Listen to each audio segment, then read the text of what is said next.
तर जय भीम नमो बुद्धाय मित्रांनो. आज आपल्यासोबत आहे भंते हर्ष बोधीजी. आज आपण त्यांच्याकडून जाणून घेऊया बुद्ध आणि त्याचा धम्म काय आहे. तर भंतेजी आपलं खूप खूप स्वागत आहे माझ्या चॅनलवर.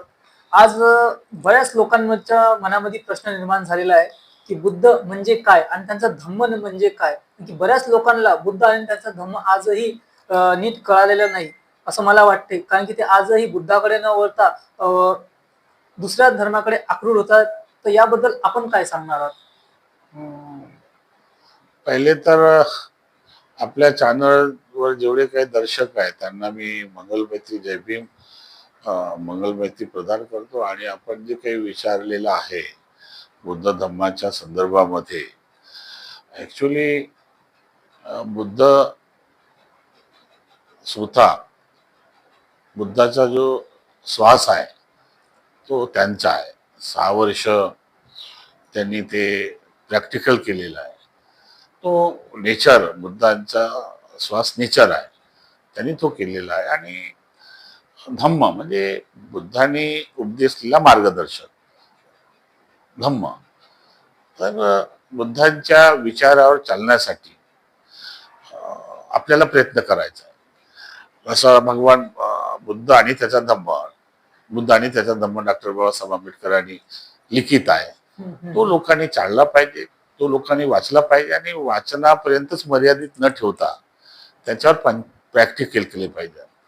आज लोकांमध्ये धम्माबद्दल उदासीनता झालेली आहे. इतर धर्मामध्ये तुम्ही विचारलं की इतर धर्माकडे लोक जातात, तिथे खायला प्यायला सर्व काही मिळते. बुद्ध धर्मामध्ये तसं नाही ना. बुद्ध धर्मामध्ये शील आहे, समाधी आहे, प्रज्ञाचा आहे ना. बुद्ध धर्मामध्ये असं कर्मकांडाला काही थाळा नाही आहे. आणि हिंदू धर्मामध्ये देवी देवता आहे, अंधश्रद्धा आहे, कर्मकांड आहे. तर आपल्या लोकांना अजूनपर्यंत त्या मानसिकतेतून निघालेले नाही आहेत, गुलामगिरीतून. जरी बाबासाहेबांनी धम्मक्रांती केली, पण बाबासाहेबांच्या धम्मक्रांतीला हे लोक समजले नाही आहेत. जे लोक अशा प्रकारचे तुम्ही म्हटलेलं आता टाकतार घाट ऐकतो बाबा आहे, ज्याने कपडे टाकणंच आपल्याला समजलं तो का देव होऊ शकते का, भगवान होऊ? पण तिथे मूर्खपणा जातात ना. हा आता बागेश्वर आहे, हा एक छोटासा पोरगा आहे, लोक प्रसिद्धी मिळते ना, लोक जातात ना. हा हे जेवढे बी हिंदू धर्माचे जे आहेत हे सर्व अंधश्रद्धा आहे ना. त्यांनी ज्याच्याकडे काही असा पॉवर असेल, काही त्यांच्याकडे अशी शक्ती असेल, बरोबर आहे, तर देशाला वाचवण्यासाठी प्रयत्न करा. देश, मोदी साहेब आहेत, देश संकटमध्ये चालला, इकॉनॉमिकल ढासळला, तर हे साधू संत करून काय राहिले? हा यांनी त्यांचा प्रभाव पडावा, यांनी त्यांना काहीतरी करावं. परंतु असं नाही आहे. हे सर्व काल्पनिक आहे, अंधविश्वासात लोक आहेत. आणि बुद्धाचा धम्म सायन्सला आधारित आहे. हा बुद्धाचा धम्म प्रॅक्टिकल आहे. आणि म्हणून जगामध्ये आज बुद्धाच्या मार्गाने लोक चालत आहेत. श्रीलंका असेल, थायलंड असेल, कंबोडिया असेल, व्हिएतनाम असेल, जापान असेल, हे बुद्धांच्या मार्गा विचाराला ऍक्सेप्ट करून बुद्धांच्या मार्गाने जात आहेत. आणि म्हणून जगामध्ये आता बुद्ध आहे, बरोबर आहे. परंतु आपल्याकडे पंचशील दिलेला आहे बुद्धांनी, अष्टांगिक मार्ग दिलेला आहे, मुक्तीचा मार्ग दिलेला आहे ना बुद्धांनी. बाकी इतर जाती धर्मामध्ये त्यांनी विश्वास हे केलेला आहे, बरोबर आहे. तर बुद्धांचा मार्ग हा फार महत्वाचा आहे, कठीण नाही आहे. परंतु आजच्या परिस्थितीमध्ये डॉक्टर बाबासाहेब एवढे मोठे विद्वान होते, बरोबर आहे, बरोबर. त्यांनी का बुद्ध धर्म स्वीकारला असेल? त्या मागचं कारण काय की बुद्ध धर्मामध्ये समता, स्वतंत्र, बंधुत्व, न्याय आहे. हा समतेवर आधारित आहे, करुणा मैत्रीवर आधारित आहे. आणि बाबासाहेबांनी बुद्ध धम्म स्वीकारला तर आपली जी लोक आहेत, बाबासाहेबाला समजलं पाहिजे. बाबासाहेबांनी जो बुद्ध धम्म दिला ना आपल्याला, तो महत्वाचा आहे. 14 ऑक्टोबर 1956चा जो बुद्ध धम्म आहे 22 प्रतिज्ञेचा, तो अतिशय महत्वाचा आहे. त्याचा प्रचार झाला पाहिजे, त्याचा प्रचार जन माणसापर्यंत पोहोचवला पाहिजे. काळाची गरज आहे. आज विहार आहेत, विहारात बुद्ध मूर्ती आहे, ठीक आहे, बुद्ध रूप आहे, बुद्ध रूपाकडे पाहून आपल्याला काहीतरी घेता येईल. पण त्या बुद्ध रूपाला सातत्याने अगरबत्ती मेणबत्ती लावून तुम्ही साध्य काय करणार आहात? जेव्हापर्यंत तुम्ही बुद्धाचा विचार, बुद्धांचं मार्गदर्शन, बुद्धांचा उपदेश तो प्रॅक्टिकल जीवनात उतरवणार नाही, तेव्हापर्यंत तुम्हाला काही मिळणार आहे का? आज जगामध्ये महत्वाचा विषय बुद्धांची जी सामाजिक क्रांती आहे, सामाजिक संदेश आहे बुद्धांचा आणि बाबासाहेबांचा, तो जनमानसापर्यंत पोहोचण्याची गरज आहे, आज काळाची गरज आहे. मला चांगलं वाटलं तुम्ही विचारलं तर. आज तरुण पिढी बाबासाहेबांकडे आणि बुद्धाकडे न पाहता उदासीनता झाली आहे.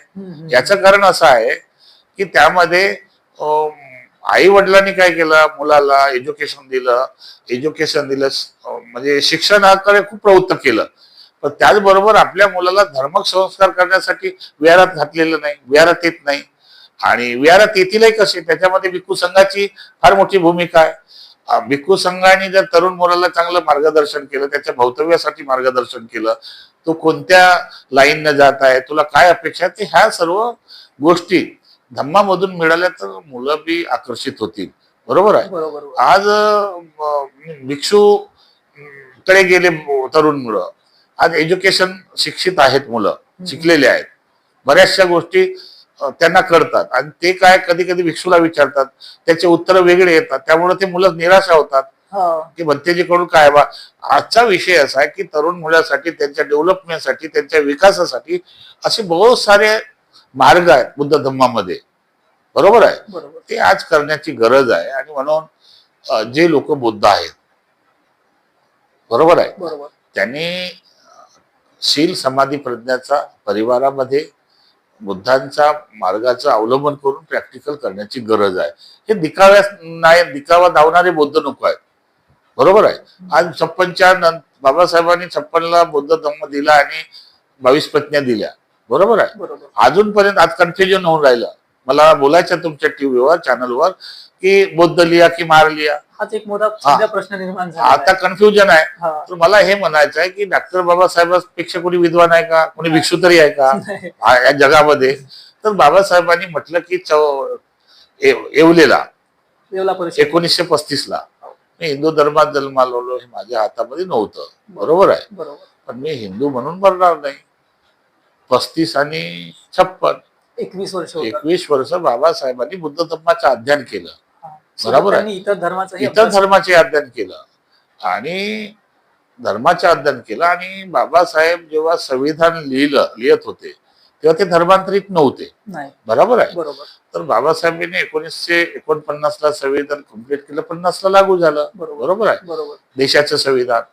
तर बाबासाहेबांनी संविधानामध्ये सर्व धर्मियांचा अधिकार संविधानात दिलेले आपापल्या पद्धतीने. बरोबर आहे. पण त्यामध्ये काय झालं की आर्टिकल 25(2) याच्यामध्ये आजही आपण हिंदूच्या अंतर्गत आहोत. शीख आहेत, जैन आहेत, पारशी आणि बौद्ध आहेत. बरोबर आहे. तर त्यापैकी शीख अलग झाले, जैन प्रयत्न करून राहिले आणि बौद्ध प्रयत्न करत नाही. बरोबर आहे. मग बाबासाहेबांना असं वाटलं की बुवा संविधान तर मी दिलं, संविधानामध्ये अमेंडमेंट होत गेले. बरोबर आहे. तर त्यामध्ये 1954 या 55चा हिंदू ऍक्ट मॅरेज लागू झाला. बरोबर आहे.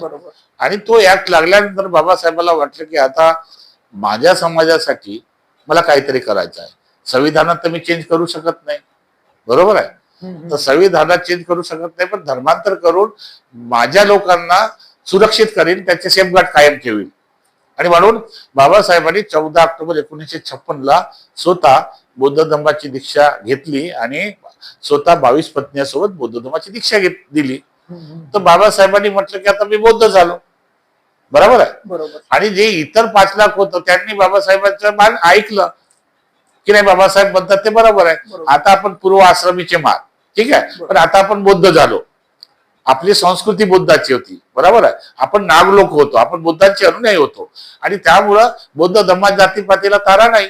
म्हणून बाबासाहेबांनी म्हटलं बुद्ध लिहा तुम्ही. बरोबर आहे. तर बऱ्याचशा लोकांनी, बाबासाहेबांच्या धर्मांतरात आलेल्या लोकांनी बौद्ध लिहिल्यामुळे या महाराष्ट्रामध्ये 65 लाख मायनॉरिटी बौद्ध आहेत आणि मार आहेत, 9 बौद्ध आहेत. आता हे 2 वर्ग झाले ना. मार हिंदू मध्ये मोडतो, 9 बौद्ध हिंदू मध्ये मोडतो. बरोबर आहे. तर त्याच्यामध्ये ज्या लोकांनी आपली फॅसिलिटी जाईल किंवा आपलं आरक्षण जाईल या भीतीमुळे, या भयामुळे त्यांनी हिंदू लिहिलं. हा, बरोबर आहे. बरोबर. आता हे हिंदू आहेत, हेच बाबासाहेब सांगतात दोन नावावर ठेवून. बरोबर आहे. बरोबर. हे यांचा अभ्यास आहे, पुस्तकी अभ्यास आहे, प्रॅक्टिकल नाही ना. मग तुम्ही हिंदू आहेत, तुम्ही हिंदू मध्ये मोडता आणि तुम्ही बाबासाहेब कसं काय मांडता? हा, बरोबर आहे. आणि म्हणून आजच्या जनगणनेमध्ये लोकांनी कन्फ्युजन न होता सरळ बौद्ध लिहायचं. जरी जातीचं कालम असलं तर तो भरूच नाही. जर जातीचा बुद्ध धर्म लिहिला आणि जातीच्या कालम मध्ये मार लिहिलं तर ते हिंदू आहे ना तुम्ही. अच्छा. बरोबर आहे. हा, आणि म्हणून बौद्धाची संख्या वाढली नाही. आता 80 मला वाटते 80 लाख महार असतील, 65 लाख नवबौद्ध असतील. हे जर बुद्ध यांनी लिहिलं असतं तर मायनॉरिटी मोदी झाले असते ना. बरोबर. हा, बरोबर आहे. आणि म्हणून 92 ला आपल्याला बुद्धांना अल्पसंख्याचा दर्जा मिळाला, म्हणजे आपण मायनॉरिटी बुद्ध आहोत. बरोबर आहे. मायनॉरिटी मध्ये शीख बी हे येतात, शीख बी येतात, जैन येतात, पारशी येतात. बरोबर आहे. बरोबर. तर मायनॉरिटी आहे. तर आम्ही आमचं म्हणणं आहे की बाबा बुद्धांची संख्या जर वाढेल जनगणनेमध्ये आपली भागीदारी होईल, राजनीतिक भागीदारी. बरोबर आहे. आता जनगणना चालू होत आहे लवकर. हा. तर याबद्दल बौद्धांनी जो समाज आहे त्याने आता जातीच्या कॉलम मध्ये आणि धर्माच्या कॉलम मध्ये काय नेमकं काय लिहायचं? तर बौद्धच लिहायचं ना. बुद्ध धम्मात जातच नाही ना. आताही कन्फ्युजिंग थोडस बुद्ध धम्मात हे बघा, बुद्ध धम्मात जातीपातीला थर आहे का? हा, आणि यांना असं वाटत असेल तर बाबासाहेबांनी कोट्याच्या खिशात हात टाकला. हा, बुद्धांचे शेपगाठ कायम आहेत. हा, आता ज्या पद्धतीने हे लोक विचार करत आहेत की मार लिया की काय लिहायचं, आपलं काय होईल. अरे तुम्ही बाबासाहेबांच्या वर्षी विद्वान आहात का? हा, तुम्हाला हिंदू म्हणून मरायचं आहे का? तो हिंदू म्हणून मरा. कशाला बाबासाहेबांचं नाव घेता आणि कशाला दोन नाव लावता? आणि आरक्षणाचा जो विषय आहे, तर मला असं वाटतं की आज तुम्ही आयत झालेले आहेत बौद्ध धर्मातून, एससी मधून आयत झालेले आहेत, बरेचसे लोक मोठे मोठे झाले आहेत. तुम्हाला कशाची आरक्षणाची गरज आहे? हा, तुम्हाला आरक्षणाची गरज नाही. ज्या लोकांना आरक्षण पाहिजे त्याला आरक्षणाची गरज आहे. आणि बाबासाहेबांनी तुम्हाला देणारा समाज बनवलेला आहे, मागणारा तर ठेवलेला नाही. तुम्ही ते काम करा ना. तुमच्या बुद्धांच्या शाळा नाहीत, तुमच्या बुद्धांचे कॉलेज नाही, तुमची बुद्धांची मोनेस्ट्री नाही. हा, बुद्धांचे तुमचे दवाखाने नाही. आज हे जे मुसलमान लोक आहेत, किती विकास केला त्यांनी अल्पसंख्याचा बेनिफिट घेऊन. शिखांनी किती प्रयत्न घेतला, बुद्धांनी का घेतलं नाही? हा, आणि म्हणून यावर मी काम करत आहे. यासाठी आजही बरेचसे जे बौद्ध आहेत, आम्ही बोलतो बौद्ध आहोत. अहो, व्यवहाराने आचरणाने तुम्ही बौद्ध आहात, पण कायद्याने तुम्ही बौद्ध नाहीत ना. त्याचं काय? हा, आणि म्हणून बाबासाहेबांनी म्हटलं की मला जे धोका दिलेला आहे, पढे लिखे लोकांनी धोका दिला, शिकल्या सवरल्या लोकांनी धोका दिला, आजही तेच आहे. आणि म्हणून बाबासाहेबांनी जी दिलेली जी केलेली धम्मक्रांती आहे, 1956 ची जी धम्मक्रांती आहे, त्या धम्मक्रांतीला जर जीवित ठेवायचं असेल, तिला वाढवायचं असेल, हा, तर समाजाने बुद्ध अनुयायांनी एकत्र येण्याची गरज आहे. त्यामध्ये भिक्खू संघाने संघटित होण्याची गरज आहे, उपासक वर्गाने होण्याची गरज आहे. आज विहार बांधून चालणार नाही. खूप विहार झाले नागपूरमध्ये. हा, विहारामध्ये आपसामध्ये भांडण आहेत. हा, हे लाडवणाचं विहार आहे, कुसऱ्याचं विहार आहे, बावण्याचं विहार. अरे ज्या दिवशी डॉक्टर बाबासाहेब आंबेडकरांनी बौद्ध धम्म दिला त्या दिवशी हा सर्व गेलं ना. बरोबर आहे. बरोबर. आणि म्हणून तुम्ही रोटी बेटीचा व्यवहार केला पाहिजे, हे सर्व पाळलं नाही पाहिजे. बौद्ध धम्म हा फार महत्वाचा विषय आहे. बौद्ध धम्मामुळेच आपली उन्नती आहे, बौद्ध धम्मामुळेच आपल्याला विकास होणार आहे, बौद्ध धम्मामुळेच आपल्या परिवारामध्ये सुख शांती लाभणार आहे. बरोबर आहे. परंतु एक आहे की बौद्ध परिवाराने केवळ काही दिवसापूर्वीच, काही दिवसालाच बुद्ध समोर येतात. सातत्याने भारत देशामध्ये सातत्याने बौद्ध भिक्षूला घरी बोलवतात पूजेला. हा, 30 डे. आणि भगवान बुद्धांचे जो भिक्षू संघ आहे ज्यांनी निर्माण केलाय, तो घरी जाऊन सांगते काय? पंचशीला सांगतो ना, मार्ग सांगतो ना. पण लोकांना वेळ नाही ना. आज बौद्ध धम्म फक्त औपचारिकता चाललेली आहे, तो प्रॅक्टिकल आला पाहिजे, तो अनुभवातून आला पाहिजे. आणि म्हणून मी तुम्हाला म्हटलं की बुद्धांचा 6 वर्षाचा जो श्वास होता, तो प्रवास होता, तो त्यांचा प्रवास आहे. बरोबर आहे. तो त्यांचा प्रवास आहे. आपण सजाशीची करू शकत नाही ना बुद्ध. बरोबर आहे. आणि म्हणून लोक बुद्धाकडे बघतील, बुद्धाच्या रूपाला बघतील, ते ठीक आहे. परंतु बुद्धांचं जे तत्वज्ञान आहे, बुद्धांचा जो विचार आहे, बुद्धांचा जो सामाजिक संदेश आहे, हा केवळ बुद्धासाठी आहे का? नाही, तो पुरा विश्वासाठीच आहे. हा? म्हणून जगाला आणि युद्धासाठी म्हणून बुद्ध बुद्धाने म्हटलंय की बहुजन हित आहे, बहुजन सुख बहुजन आहे. सुख आहे. हा बहुजनांचा बौद्ध धम्म आहे, एका व्यक्तीचा नाही आहे. बरोबर आहे. पण याला आपण लोकांनी, काही लोकांनी आणून ठेवलेल्या मर्यादेमध्ये सीमित ठेवलेला आहे. त्यामुळं मी तर म्हणतील मातक असतील, चंबरकार असतील, मेहतर असतील, हे त्यांचाही धम्म आहे. हा, फक्त वेळ आहे त्यांना त्यांना समजावून सांगण्याची, त्यांच्या लिडरनी त्यांना सांगितलं पाहिजे, त्यांच्या मार्गदर्शकांनी त्यांना कळवलं पाहिजे. आता मातक समाज आहे, मातक समाजाचे खूप काही चांगले लोक लिडरात बोलतात. तुमचे लोक कुठे जातात? देवी देवताकडे जातात, मरा मायकर बकरे कापतात, तुमचा आदर्श कोण आहे?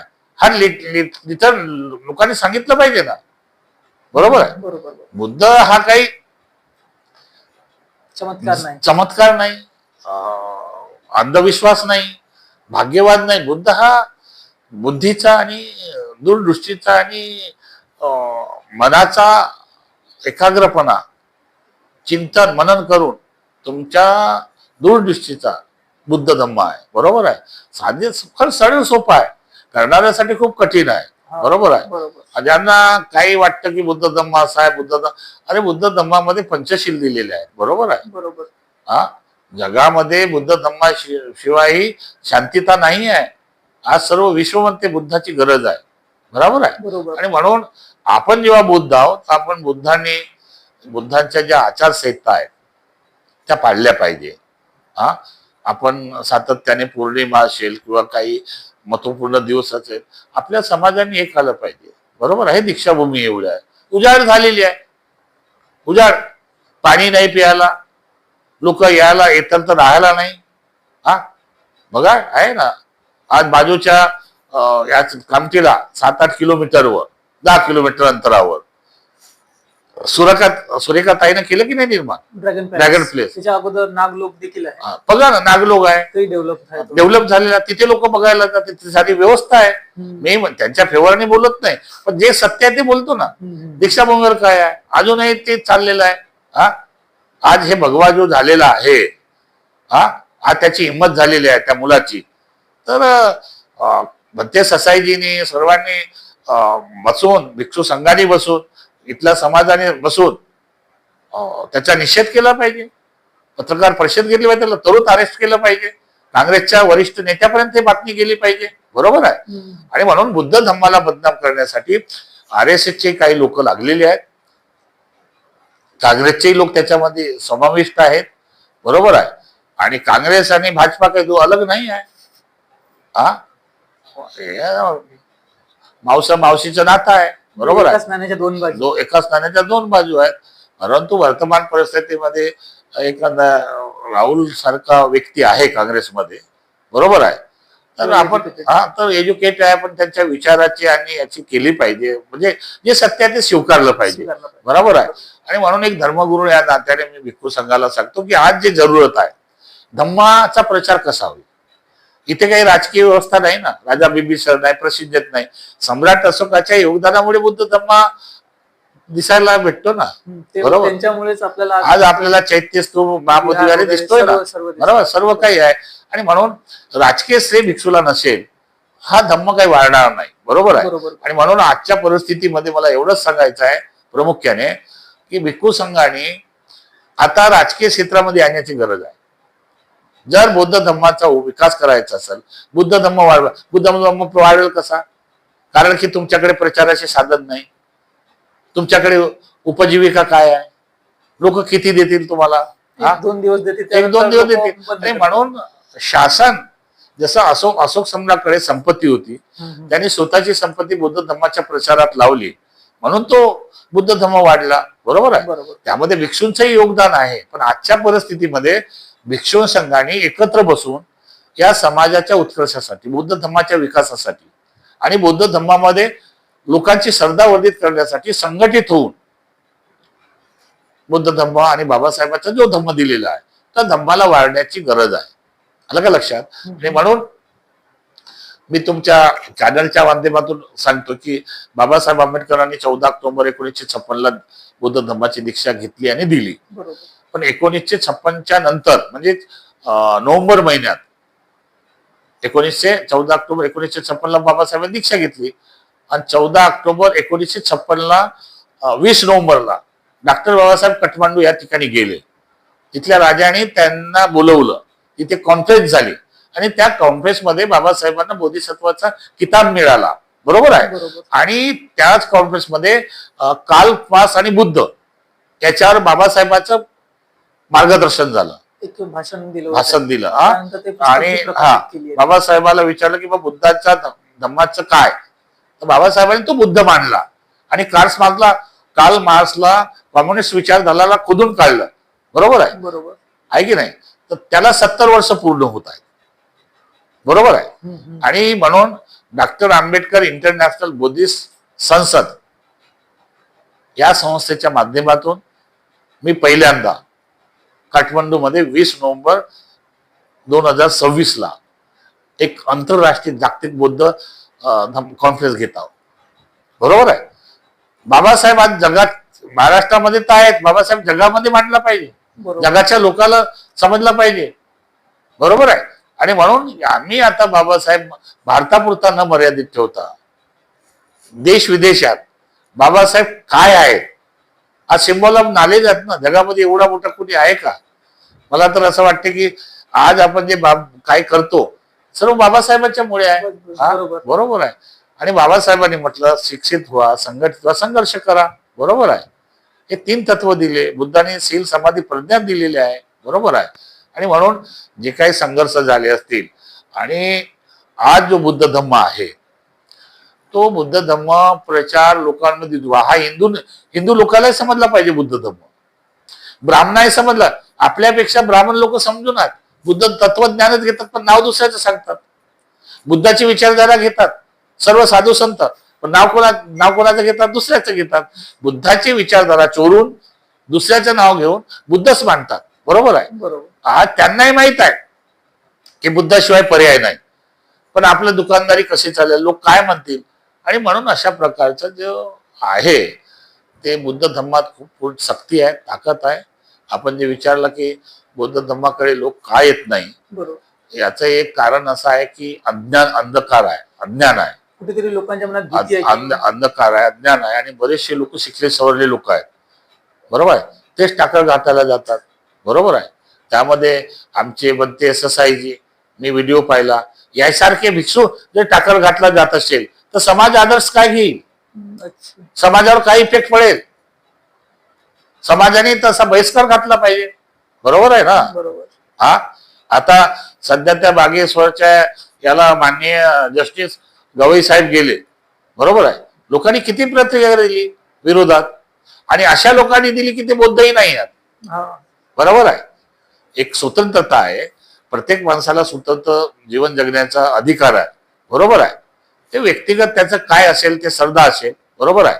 आणि म्हणून बौद्ध धम्माच्या लोकांना, उपासक उपासिकांनी हा विचार करायचा आहे. मला तुम्ही जे विचारलं तर बुद्ध धम्म, बुद्धाने सांगितलेला उपदेश बुद्धाने स्वतः प्रॅक्टिकल केला. बरोबर आहे. अनुभव केला आणि त्या अनुभवातून बुद्धाने लोकांना सांगितलं. बरोबर आहे.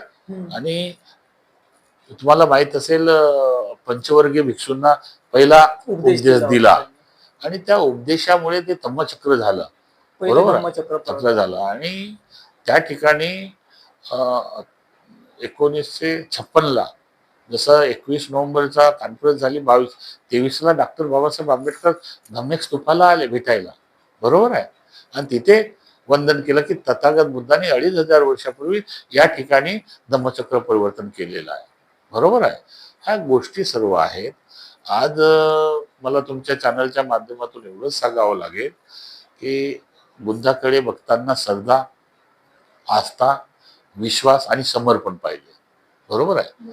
जर बुद्धाकडे समर्पण नसेल, बुद्धाकडे तुमचा समर्पण भाव नसेल तर तुम्हाला बुद्ध धम्म तुमच्या किती काही तुम्ही रात्र दिवस अगरबत्ती, मेणबत्ती, स्वगंधित याने पुष्पाने पूजा करा, परंतु त्यापेक्षा उत्तम पूजा अशी राहील की बुद्धांच्या सांगितलेल्या विचारांनी पंचशील, अष्टांगिक मार्ग, 10 पारमिता आणि बुद्धांचा जो उपदेश आहे तो प्रॅक्टिकल जीवनात आणला तर मला वाटते जीवन सुखमय होईल. जीवन सुखमय होईल. अंधकारातून, भयातून, दुःखातून, अनेक बाबीतून आपल्याला प्रेरणा मिळेल आणि तुमचं सुखी जीवन राहील, तुमचा परिवार सुखी राहील. चला, खूप खूप धन्यवाद भंतेजी. आपण इतकं छान आम्हाला मार्गदर्शन केलं. आणि माझ्या ऑडियन्सला, माझ्या जो चाहता वर्ग आहे त्यांना देखील म्हणेल की भंतेजीने जे जे आपल्याला जे मोलाचं मार्गदर्शन केलंय त्याच्यावर तुम्ही नक्की विचार करा आणि तुम्ही जास्तीत जास्त त्यावर चालण्याचा प्रयत्न करा. बस एवढंच. मी जय भीम, नमो बुद्धाय.